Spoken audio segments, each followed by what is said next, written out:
Imagine a reality where human communication is physically chained to walls, heavy desks, and the dashboards of automobiles. A world where reaching someone in an emergency is entirely dependent on their proximity to a fixed copper wire. Now picture the exact, electrifying moment that invisible tether was permanently severed by a man standing casually on a bustling New York City sidewalk, holding a massive, 2.5-pound plastic brick to his ear. He was not just making a telephone call, he was executing a masterstroke of corporate espionage, technological one-upmanship, and profound visionary brilliance by dialing his fiercest rival simply to inform him that the future had just arrived. This is the extraordinary, unvarnished reality of the man who literally placed the entire world into the palms of our hands. His journey from a curious boy fascinated by the invisible waves of radio frequency to the undisputed father of the handheld cellular phone is a masterclass in disruptive innovation, proving that true technological leaps do not come from incremental improvements to existing systems, but from radically reimagining the fundamental relationship between humanity and its tools. To understand his legacy is to understand the very genesis of the modern digital age, a pivotal shift that transformed a bulky luxury item into the indispensable, global nervous system of human civilization. The origins of this monumental technological shift began in the winter of 1928 in the vibrant, industrious city of Chicago, Illinois. Born into a family that valued hard work and intellectual curiosity, his early years were deeply influenced by the rapid technological advancements of the early 20th century. While other children were playing with simple wooden toys, he was utterly captivated by the magic of radio, spending his formative years tinkering with vacuum tubes, copper wire, and crude receivers, trying to pull invisible voices out of the ether. This innate fascination with electronics was not merely a childhood hobby, it was the early manifestation of a profound understanding that communication was the ultimate key to human progress. He pursued this passion with relentless academic rigor, eventually enrolling at the prestigious Illinois Institute of Technology. It was here that he formalized his intuitive grasp of electrical engineering, mastering the complex mathematics and physics that govern electromagnetic waves. However, his education was briefly interrupted by a profound sense of civic duty, leading him to serve in the United States Navy during the Korean War era. Assigned to serve on submarines, he was thrust into the highly claustrophobic, intensely complex, and deeply critical world of military communications. Operating in the silent, high-stakes environment beneath the ocean surface taught him invaluable lessons about the absolute necessity of reliable, efficient, and miniaturized communication systems. The severe spatial constraints of a submarine permanently altered his engineering philosophy, instilling in him a lifelong obsession with making technology smaller, more efficient, and entirely untethered from massive, fixed infrastructure. Upon completing his military service and finishing his degree, he entered the burgeoning corporate technology sector, ultimately joining the legendary telecommunications giant Motorola in 1954. At the time, Motorola was heavily invested in developing two-way radio systems for law enforcement and emergency services. He was tasked with improving the bulky, highly unreliable mobile radios installed in police cruisers. These early systems were notoriously heavy, consumed massive amounts of electrical power, and were entirely dependent on the vehicle battery and antenna. He quickly recognized the severe limitations of this paradigm. A police officer forced to remain inside his patrol car to receive a dispatch was fundamentally restricted in his ability to serve and protect the community. The officer was tethered to the machine, rather than the machine serving the officer. This profound realization became the catalyst for his early innovations. He spearheaded the development of the first truly portable, handheld two-way radios for the Chicago Police Department. By dramatically shrinking the internal components and optimizing the battery life, he gave law enforcement officers the unprecedented freedom to leave their vehicles and carry their communication lifelines directly on their hips. This massive leap forward in public safety technology was a resounding commercial success, but for him, it was merely a proof of concept. He had proven that miniaturization was possible, but his ultimate vision extended far beyond the boundaries of police work and emergency services. He envisioned a future where this liberating technology was available to every single human being on the planet.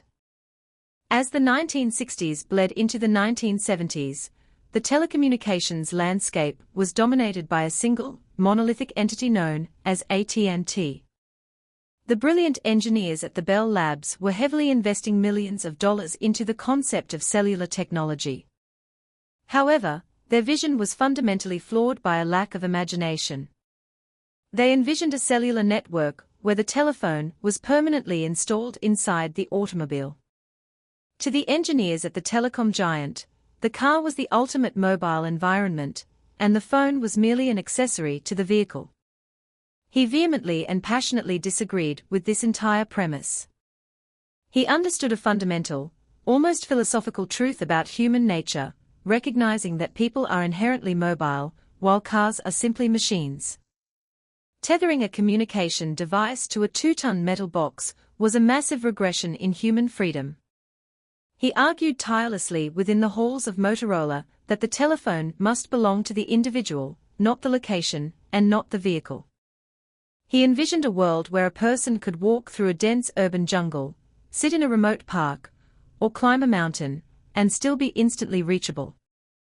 This radical, human-centric philosophy put him on a direct, highly aggressive collision course with the telecom giant. The stage was set for one of the most consequential technological rivalries in corporate history, a battle between the entrenched, heavily funded monopoly and the agile, fiercely independent innovator. The turning point arrived when regulatory bodies began considering allocating the precious radio frequency spectrum exclusively for the development of car phones. Realizing that this regulatory decision would permanently lock humanity into the flawed paradigm of vehicle-bound communication, he took extraordinary, almost reckless action. He convinced the upper management at Motorola to completely halt their current projects and pivot all available engineering resources toward building a fully functional, handheld cellular prototype before the government made its final ruling. What followed was a grueling, high-stakes, 90-day engineering sprint that pushed his team to the absolute limits of human endurance and technical ingenuity. They faced insurmountable hurdles. The battery technology of the era was incredibly primitive, and the radio frequency components were far too large and heavy to be held in a single hand. Yet, driven by his relentless optimism and uncompromising leadership, the team worked around the clock, miniaturizing circuits, designing custom microchips, and engineering a revolutionary antenna system. They were literally inventing the future from scratch, solving complex thermal, electrical, and mechanical problems that had never been encountered before. The result of this frantic, brilliant effort was a device that looked like a futuristic prop from a science fiction film. It was nearly 10 inches tall, weighed an astonishing 2.5 pounds, and required 10 hours of charging to provide a mere 30 minutes of talk time. Despite its massive, brick-like proportions, it was an absolute miracle of modern engineering. It was the very first true handheld cellular mobile phone. The true test of this revolutionary device occurred on the 3rd of April, 1973.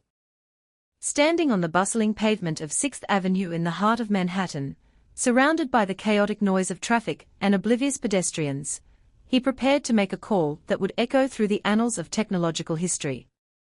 He turned on the heavy prototype, waited for it to connect to the base station they had hastily erected on the roof of a nearby building, and dialed a number. He was not calling his wife, his boss, or the president. In a masterstroke of competitive theater, he dialed the direct office line of his chief rival, the head of the cellular research division at the competing telecom giant. When the rival answered the phone, he casually introduced himself, explicitly stating that he was calling from a real, handheld, portable cellular telephone. The silence on the other end of the line was palpable. In that singular, electrifying moment, he did not just demonstrate a new piece of hardware, he utterly shattered the monopoly vision of the future. He proved that the cellular revolution would not be confined to the dashboards of luxury automobiles, but would be carried in the pockets, purses, and hands of everyday people. The psychological impact of that call was immense. It forced the regulatory bodies to reconsider the spectrum allocation, ultimately ensuring that the airwaves would be opened up for a diverse, competitive ecosystem of personal communication devices rather than being handed over to a single corporate monopoly. However, proving that the technology worked in a controlled urban environment was only the first step in a remarkably long and arduous journey. It would take an entire decade of relentless lobbying, rigorous testing, and continuous miniaturization before the device was ready for the consumer market.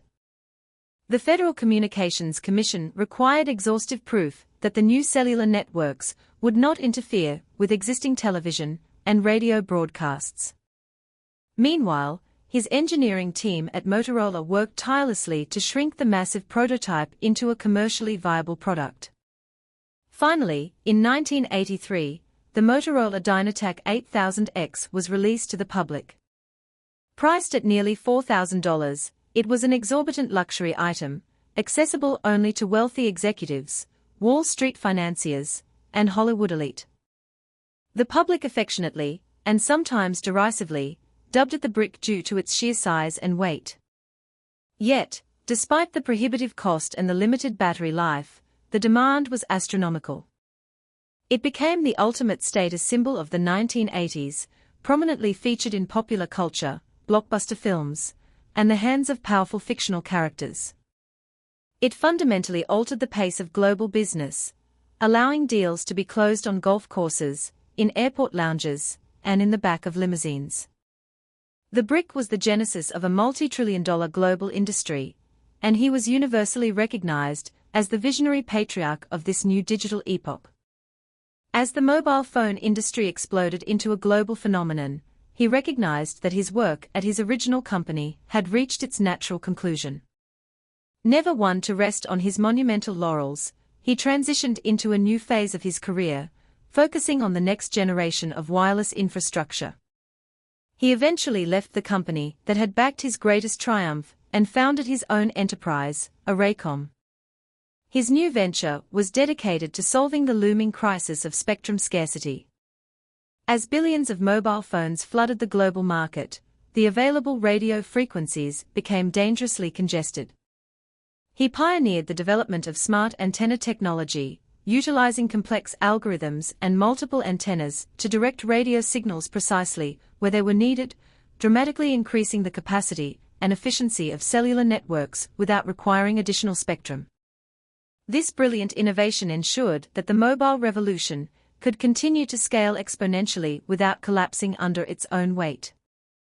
His entrepreneurial spirit remained as vibrant as ever, leading him to co-found several other technology companies focused on wireless health monitoring and advanced spectrum management.